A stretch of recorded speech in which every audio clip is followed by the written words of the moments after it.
გავლენიანი გამოცემა ინდეპენდენტი ლონდონი თბილისი ლონდონის მიმართულებით British Airways-ის მიერ დაწყებული რეგულარული ფრენები საქართველოს ტურისტული პოტენციალისა და თბილისის შესახებ სტატიას ამზადებს. პოპულარული გამოცემის ჟურნალისტ შონ მოლდანს ტურიზმის ეროვნული ადმინისტრაცია მას პენსლობს. ბრიტანელ სტუმარს მაია ომიაძე შეხვდა და დედაქალაქის ისტორიული უბნები გააცნო. ტურის ფარგლებში ბრიტანელმა ჟურნალისტმა თბილისის მუზეუმები, ისტორიული ძეგლები და კულტურული თვალსაზრისით საინტერესო ადგილები მოინახულა.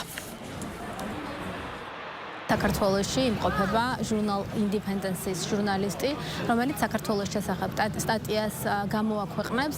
იცით, რომ ინდეპენდენსი არის რეპუტაბელური ბრიტანული მედია საშუალება, რომელსაც ძალიან მაღალი რეიტინგი და რაც თავარია ნდობა აქვს. ვიზიტის ფარგლებში ჟურნალისტი დაწერს საქართველოში ახალი პირდაპირი რეისების დანიშვნის შესახებ, რომელსაც ბრიტანეთის ავიახაზები შეასრულებს თბილისი, ლონდონი, თბილისის მიმართულებით.